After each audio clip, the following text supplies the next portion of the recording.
तो आज हम लोग डिफरेंशियल इक्वेशन के रिगार्डिंग क्वेश्चन सॉल्व करने वाले हैं। इससे पहले हमने कॉम्प्लीमेंट्री फंक्शन निकालने के लिए सभी रूल्स पढ़ लिए थे। तो अभी पहले क्वेश्चन में यहाँ पर हमें बोला गया है solve the fourth order differential equation D four O I D X four minus O I is equal to zero. तो सोल्यूशन में हम बोल सकते हैं the given differential equation the given differential equation is d4y dx4 minus y is equal to zero and इसको हम equation number 1 दे देते हैं। नाउ लेट अभी हम लोग मान लेते हैं y equals to a to the power mx for a not equal to zero be a trial solution of equation number 1। ठीक है, तो y equals to a e to the power mx हमारे पास एक ट्रायल सोल्यूशन है, be a trial solution of equation number 1। So यहाँ से हमें जो ऑक्सिलरी इक्वेशन मिलेगा the auxiliary equation is m to the power 4 minus 1 is equal to zero. Okay, so this imply हमें मिल जाएगा m square minus 1 into m square plus 1 is equal to zero and this imply m का जो value होगा that is equal to plus minus 1 and plus minus i. तो दो root यहाँ पर रियल होगा एंड दो रूट कॉम्प्लेक्स होगा। ओके, सो देयरफॉर यहाँ से हम लोग बोल सकते हैं the general solution of equation number 1 is y equals to c1 e to the power x and plus c2 e to the power minus x plus complex roots के लिए हमें मिल जाएगा c3 cos x plus c4 sin x, where जहाँ पर c1 c2 c3 and c4 चारों के चारों आर्बिटरी कॉन्स्टेंट्स है, आर आर्बिटरी कांस्टेंट। ओके, ये सभी रूल्स हमने इससे पहले वाले वीडियो में पढ़ा था। ठीक है, तो अभी सेकेंड क्वेश्चन में भी हम बोल सकते हैं द गिवन डिफरेंशियल इक्वेशन, हमें जो डिफरेंशियल इक्वेशन गिवन है वो एक फोर्थ ऑर्डर डिफरेंशियल इक्वेशन है। So the given differential equation is d4y dx4 plus 2 d3y dx3 plus 3 d2y dx2 plus dy dx plus y equals to zero and इसको हम equation number 1 मान लेते हैं। Also let y equals to a to the power mx for a not equals to zero be a trial solution of equation number 1। ठीक है, तो ये हमारे पास ट्रायल सोल्यूशन है इक्वेशन नंबर 1 का, solution of equation number 1। So therefore the auxiliary equation, यहाँ से हमें जो ऑक्सिलरी इक्वेशन मिलेगा, auxiliary equation is m to the power 4 plus 2m cube plus 3m square plus 2m plus 1 is equal to zero. यहाँ पर 2m नहीं m plus 1 is equal to zero. So this imply यहाँ से हमें मिल जाएगा m square plus m plus 1 इस इसका whole square is equal to zero and this imply यहाँ से हमें जो रूट्स मिलेगा that is m equals to minus half plus minus I root 3 by 2 and minus half plus minus I root 3 by 2। ठीक है, तो यहाँ पर चारों के चारों रूट्स कॉम्प्लेक्स रूट्स है। ठीक है, तो अभी चार कॉम्प्लेक्स रूट्स के लिए हमें जो सॉल्यूशन मिलेगा that is y equals to E to the power minus half X c1 plus c2 x cos root 3 by 2 x। Okay, plus plus c3 plus c4 x into sine root 3 by 2 x।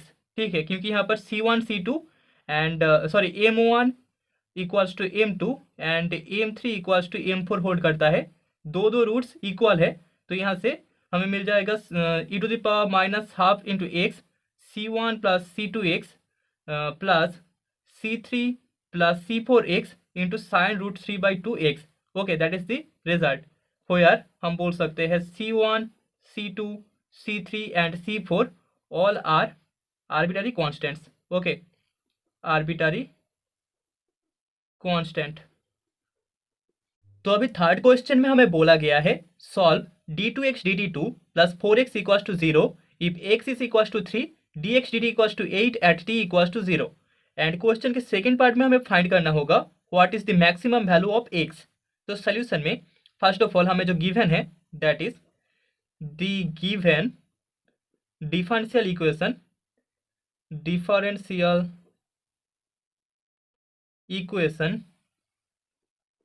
is a second order differential equation that is d2x dt2 plus 4x is equals to 0। ठीक है, now let अभी हम लोग मान लेते हैं x equals to a to the power mt for a not equals to 0 be a trial solution. ठीक है, be a trial solution of equation 1।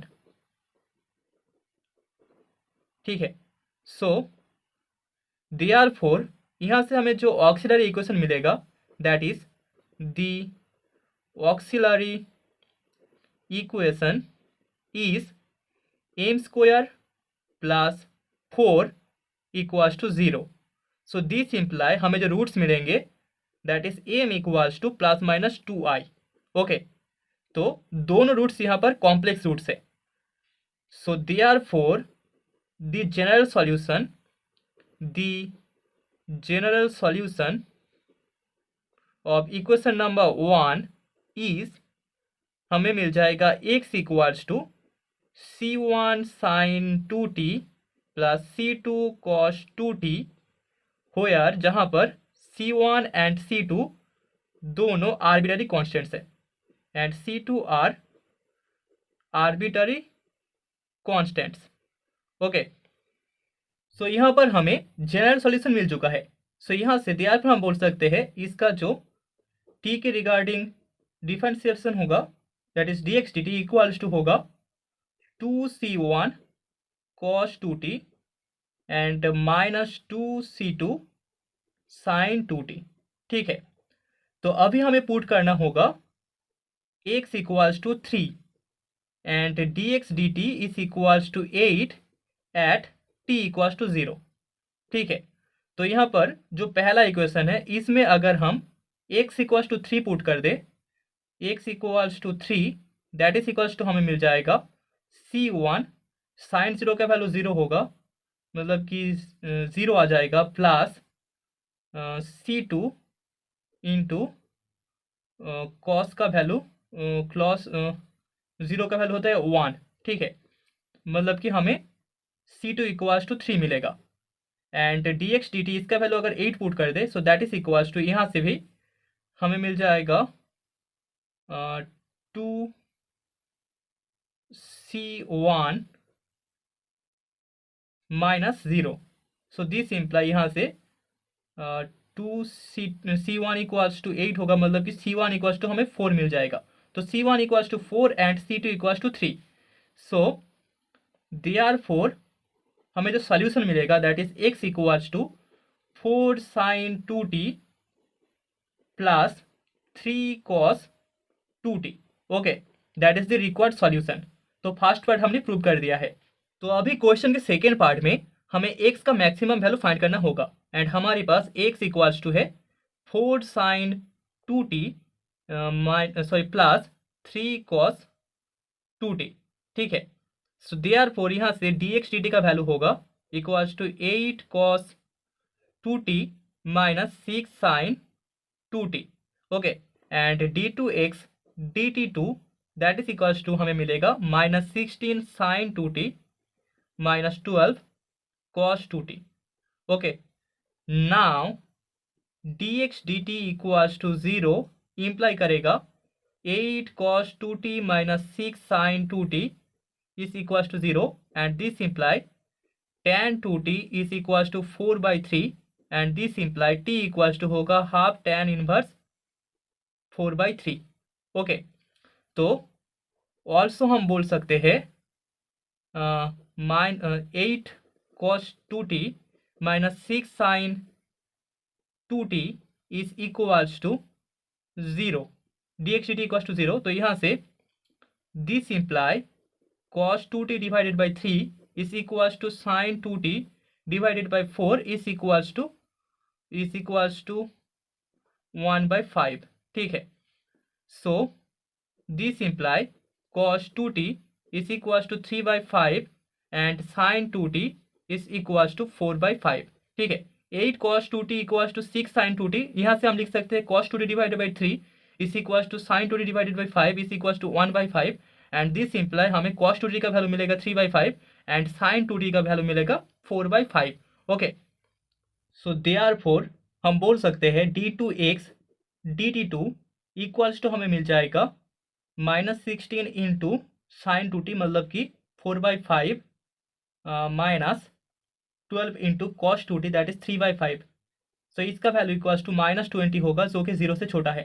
So यहाँ पर सेकेंड ऑर्डर डेरिवेटिव का वैल्यू अगर 0 से छोटा हो जाता है मतलब कि हम बोल सकते हैं x has maximum value at t equals to half tan inverse 4/3। ठीक है, and the maximum value is x max is equals to 3 into cos 2t that is 3/5 plus 4 into sin 2t that is 4/5। so that is equals to हमें मिल जाएगा 5 and that is the result। so hence the maximum value of x, the maximum value of x is 5। Okay, तो अभी fourth question में हमें बोला गया है solve l into d two theta d t two plus g theta is equal to 0 if theta equals to alpha and d theta d t is equals to 0 at t equals to 0। तो solution में first of all the given differential equation, the given differential equation is l into d2 theta dt2 plus g theta is equals to 0 and इसको हम equation number 1 मान लेंगे।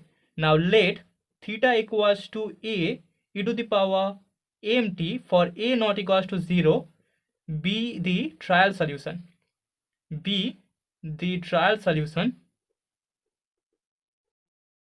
Of equation number 1। Okay, so therefore यहाँ से हमें जो auxiliary equation मिलेगा, the auxiliary equation is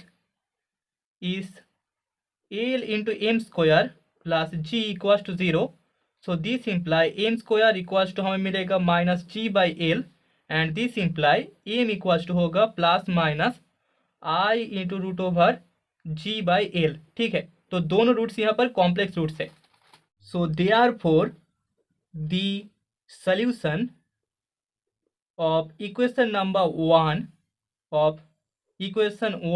is हमें मिल जाएगा theta equals to c1 cos root over g by l t plus c2 sine root over g by l into t. Okay, where जहाँ पर c1 एंड c2 दोनों arbitrary constants है और arbitrary constant. Okay, so therefore हम बोल सकते हैं यहाँ से हमें इसका t के रिगार्डिंग जो डेरिवेटिव मिलेगा d theta d t that is equal to होगा c1 root over g by l into sine root over g by l t plus c2 root over g by l into cos root over g by l t. Okay, and यहाँ पर हमें given है theta equals to alpha and d theta d t is equals to 0 at t equals to 0। So therefore यहाँ पर जो पहला equation है यहाँ से हमें theta equals to alpha, so theta equals to alpha के लिए हमें मिल जाएगा alpha equals to c1 into 1, क्योंकि t का वैल्यू 0 है तो यहाँ पर cos 0 का वैल्यू 1 आएगा plus 0 and d theta d t equals to 0, यहाँ से हमें मिलेगा 0 equals to C2 √G/L and this imply C1 equals to alpha होगा एंड C2 इक्वल्स टू हमें 0 मिल जाएगा। ओके, सो देयरफॉर हमें जो रिक्वायर्ड सॉल्यूशन मिलेगा that is theta equals to alpha cos √G/L t। Okay, that is the result.